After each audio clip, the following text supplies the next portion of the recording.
Welcome aboard! Join me as we dive into the legendary battleships of the World Wars, exploring their history, firepower, and the battles that shaped naval warfare. So let's set sail into the past. This is the story of the Battleship Dunkerque, France's pride, and a casualty of a world spiraling into total war. In the late 1920s, France looked out across the sea and saw a storm brewing. Germany, defeated in World War I, was beginning to rise again, and on the oceans, a new kind of threat emerged, the so-called pocket battleships of the German Navy. These ships were smaller than battleships, but faster than most cruisers, and armed with heavy guns. France needed a response. The answer came in 1931. Her name would be Dunkerque, the first modern French battleship in over a decade. She wasn't just a warship.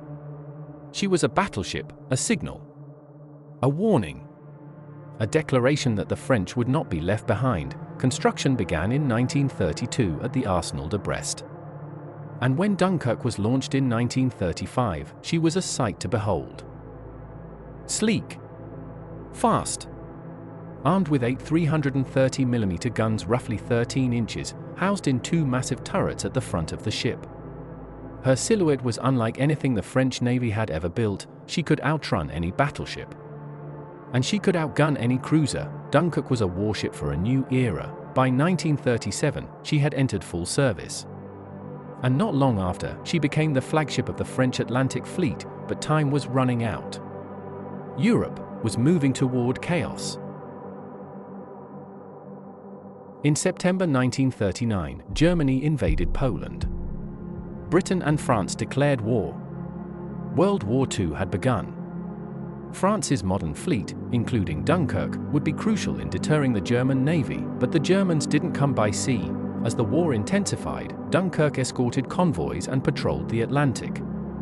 She even helped escort French gold reserves to Canada, protecting the nation's wealth from falling into German hands. In the spring of 1940, Germany invaded the Low Countries. Then France, the speed and power of the Blitzkrieg overwhelmed French command. By June, it was over. France had fallen. The armistice was signed. But the French fleet remained largely intact, and now, the world held its breath. Would these powerful warships, including Dunkerque, fall into German hands? Britain feared the worst. To Winston Churchill and the Royal Navy, the idea of France's battleships joining the Axis was unacceptable. Even if the French had promised not to hand them over, Churchill wasn't willing to take that risk, and so, with a heavy heart, he made a terrible decision: Operation Catapult. On July 3, 1940, just 2 weeks after the fall of France, British warships arrived off the coast of Mers-el-Kébir, a French naval base in Algeria. Dunkerque was anchored there, along with several other French ships. The British delivered an ultimatum: join us. Scuttle your ships, or be destroyed. The French, wounded by betrayal and determined to protect their honor, refused. What happened next would stain the seas red. July 3, 1940, the sun rose hot over the harbor of Mers-el-Kébir in Algeria. Dunkerque sat at anchor, her crew tense, her guns quiet. Around her floated some of the most powerful ships of the French Navy. Then, over the horizon, came the British. The Royal Navy's Force H, commanded by Admiral James Somerville, had been ordered to neutralize the French fleet by any means necessary.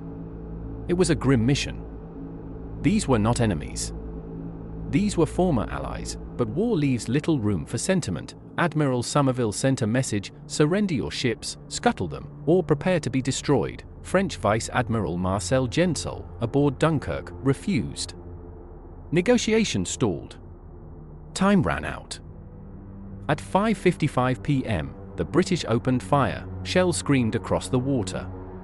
In seconds, chaos erupted. Dunkerque was hit hard, twice by 15-inch shells from HMS Hood. One shell exploded near her forward turret.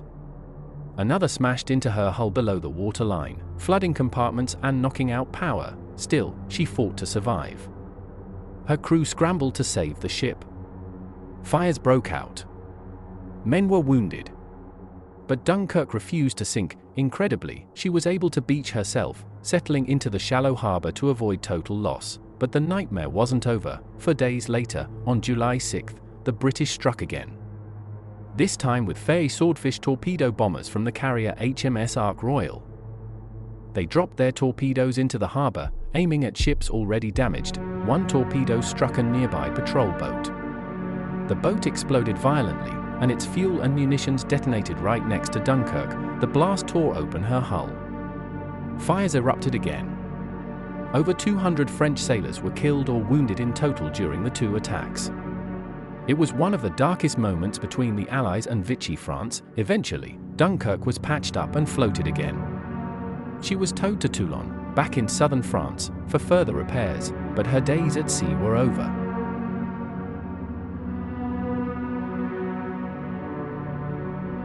Thank you for watching. If you enjoyed the video, please like and subscribe to the channel. You can also subscribe and explore our channel for previous battleship videos. Bye for now and Godspeed.